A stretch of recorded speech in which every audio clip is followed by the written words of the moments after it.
All right, everyone. For those of you who are new to the community or you've been hiding under a rock, my new book, Design the Man Within, is out. And yes, it is available for purchase. I created this for the everyday man, the man who is the backbone to society, who puts in the long hours and the hard work and knows that there is something that is better for him out there in this world, but feels like it's not attainable to him because the fact that he doesn't have the quote unquote time to put into a lot of this development that goes on for other people. Well, I created this book for him. This is an easy way for you to get that development. It's an easy way for you to start putting time into yourself. And there are tools in here that I've used in my life so that I could improve who I was. And yes, I know where you come from because I was that blue collar guy. I still work hard and I did that growing up my whole life.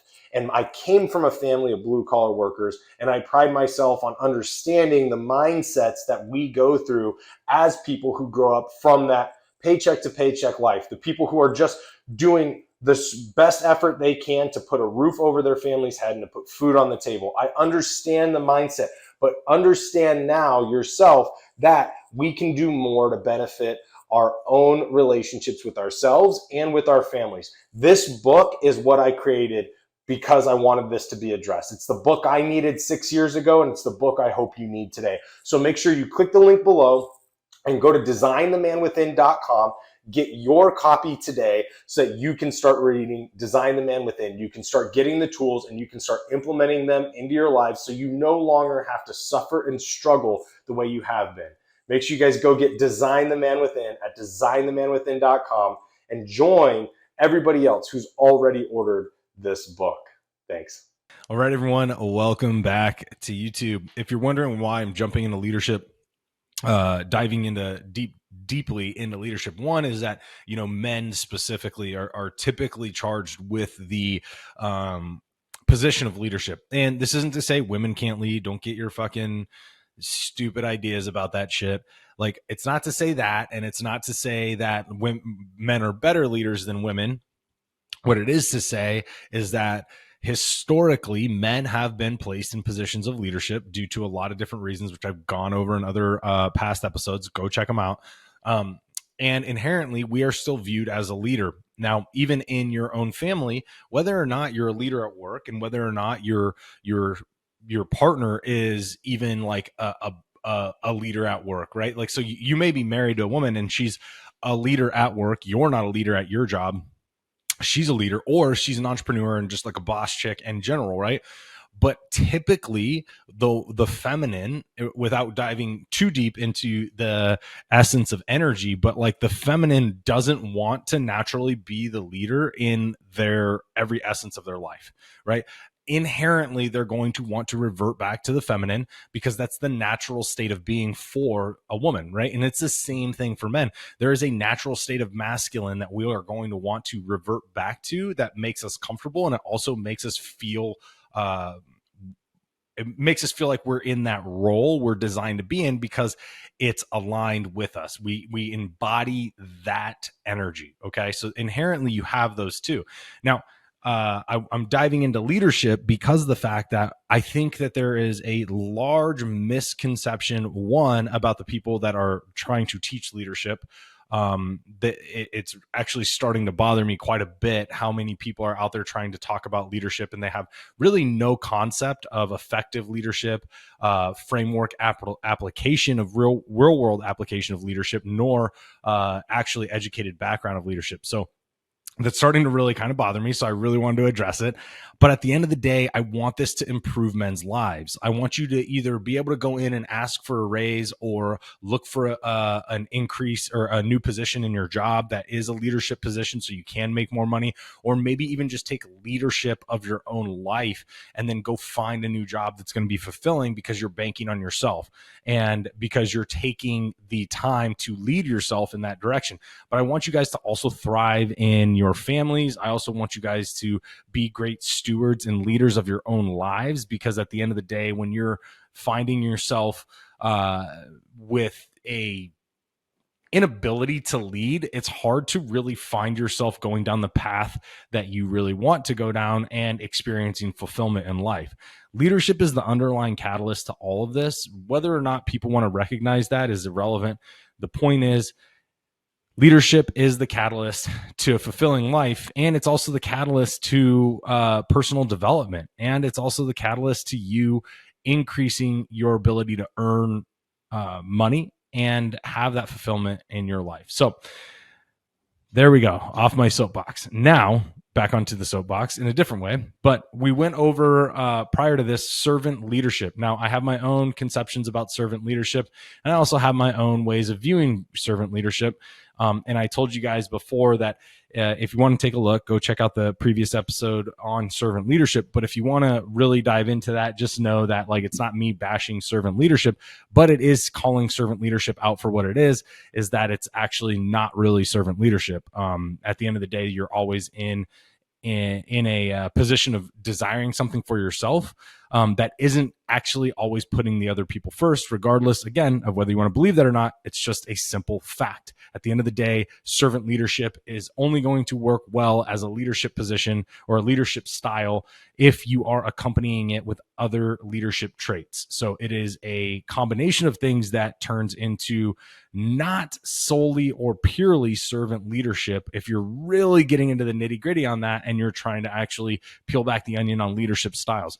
So this week, I want to talk about another leadership style that is used as considered a conventional leadership style that's used across the board. You see this done in specifically where I see it most commonly are large corporations who are so I would venture to say like it's probably used more to bring together a large business because the fact that it enables you to be kind of detached from the underlying groups, and it allows those groups to form their own kind of leadership styles based on the managers that are in charge, right? So this specific leadership style is called transformational leadership. And it is one that we can really kind of look closely at more often than not with something like Apple. You can look at this as well in something like SpaceX. You can look at it as well in Google. So overall, transformational leadership is through innovation and large visions. You're kind of being, when you're talking about transformational leadership, you're talking about like a massive industry disruptor because they have the foresight to see a completely different concept than everybody else when it comes to where you can actually take a company. Now, that means innovation is involved and this very creative vision is involved. And you lead with that as your driving force or as your guiding light, right? So that's kind of where transformational leadership starts. Now, there are components to transformational leadership that keep it highly connected to a certain extent, but at the end of the day, when I try to objectively, take a large picture view of it, and I try to apply it into smaller settings where, for instance, you have high pressure situations and things like that. It doesn't necessarily fit what's going to make you successful. So while it's an overarching kind of transformational through innovation and large visions or very creative visions, it also opens communications and collaboration through creating a community. And what it does by that is because the fact that you have something that's so groundbreaking or something that's so disruptive, you have to have high levels of communication with everybody because you're embarking on new processes, you're embarking on new ideas, you're embarking on new concepts. And when you do that, you have to have open communication because at the end of the day, and I know I say that a lot, it's probably, I should make that my slogan, the end of the day, when you, when you take it and you have this innovative idea, there are certain things where you can have the big pictures conceptually, but then the nitty gritty of it or how to actually apply it to make it a successful business sometimes has either limitations or takes excessive creativity because of the fact that what's out there in the world today to make that work isn't necessarily available. So you're having to come off the fly and work this stuff out. And when you're doing that, you're having to be highly communicative with your team or your organization in general. So they inspire and support the creativity, and there's open communication in that creativity. So I want to highlight something here, which is Target, not Target, Toyota. Toyota did this quite a while ago, and I don't know if their policy is still the same in the company, but a long time ago when I was doing, not a long time ago, but a while back when I was doing my master's in organizational management, I was looking at, I was really assessing Toyota and the way that they created a highly collaborative and connected culture within their company. Well, one of the things they did and why they remain a prominent aspect to, car vehicles and innovation and technology and things like that, they're up there as one of the better companies in that, because what they did was they inspired creativity through a reward system to anybody, that even down to a janitor. So what they did was they implemented a process in which they opened up the door that anybody in the company could propose an idea to improve a concept or improve the workability of any of their products. And when they pushed this forward, and there was an actual name for this, and I can't remember what they called it in Toyota, but when they pushed this forward to their management, the management would review it, and then they would bring this person in. They would either accept it or talk to them and then accept it, or they wouldn't. And then if they did accept it, if I remember this correctly, they received an actual monetary input or monetary output for it. And then they also were recognized for the contribution to the company. So it created this really intricate connection and collaboration to even the quote unquote lowest level workers of the company. Everybody was able to be involved in this, and it inspired people to get creative. And it also inspired people to really take a look at what was going on in Toyota, because anybody had the opportunity to give them a proposal or give them an idea that was going to improve whatever was on the existing line for Toyota. So, it is a really cool concept. I do have quite a bit of respect for that transformational leadership style. But what I don't necessarily agree with on it, and again, like I have my own personal opinions of these in the sense of like how they function realistically when you're talking about real actual leaders on the ground doing the daily work to hit the targets that then hit the overarching objective, right? That's what I'm referring to when I look at these, and I try to be objective with it and say, okay, if I incorporated this on a lower end level, whether I was in the military, whether I was in an organization and working in corporate, how would this work on the everyday level? And some of the things I saw that were kind of dysfunctional or not necessarily a strength of this particular leadership style was that it doesn't foster an environment where the leader is directing to targets, right? So if you are implementing a transformational leadership style, right, the transformational leadership style, your ideas, the grand concepts of what you're doing, that is not the style that allows the teams to hit targets.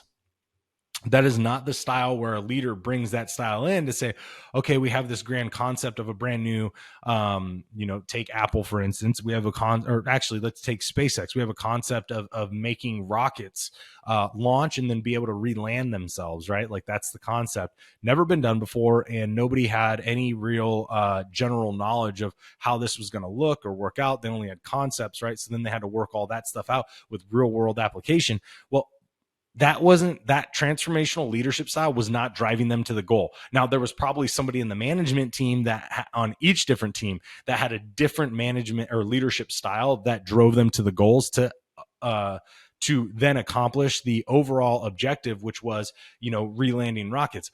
But the transformational leadership style was not that at the low level of application. You see what I'm saying, guys? That's what I'm trying to get you guys to realize. So it's a very, very cool concept. But for me, when I see it work, it tends to work at the larger, higher levels that are almost disassociated directly from the line workers. It's more of a cultural thing than it is for a direct small team development and goal achievement style, right? Like it's like, hey, this is the grand vision of SpaceX, right? And this is where we want to go. But then you have to interlace different leadership styles below to start meeting the targets that you need to hit. It's focused more on change within, the industry, and it's focused on with more of a cultural change organizationally at a large level, and tends to be the ideas, the better leadership style for the ideas and trajectory of a big company, right? Like you get a company, for instance, we have, like, nowadays we've gone through this transformation with organic food, right? Which obviously is a huge positive. I'm a huge proponent of it. I love that we're getting into that. But at the end of, or at the beginning of this, like, transformation to mainstream organic food, it used to be really, really niche, right? You'd have to go to a very specific place to get organic. Nobody was really shopping for it. There wasn't a lot of money in it, as far as a company, because the fact that nobody except a select small part of the population was looking for. But now, with all of the studies that have been done, the information being provided by a lot of very well-founded doctors and researchers, we're starting to realize how important organic is. So now everybody's really searching for organic, and they've had to create entire stores that predominantly have organic. Whole Foods has become one of them. They're either organic products or non-GMO, almost everything in there. You don't really find super trashy products, right? It's the same thing with a lot of other places. Harris Teeter's getting on board with this.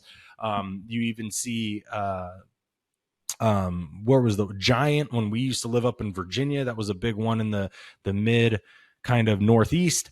And you see these stores pop up where organics become a big thing. Well, what happened? The companies had to change their vision or create a new cultural change that got people on board with wanting to offer organic food, and got their businesses in line with how they were going to support bringing on organic food, and then also supporting their clients.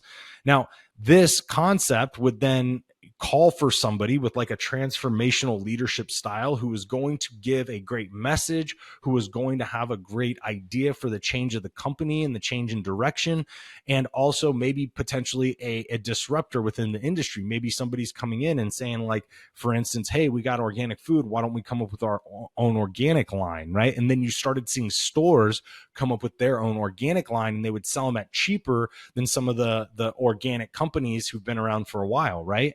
So now you have all of that going on, but that takes a transformational leadership style. And this is where I see it work incredibly well.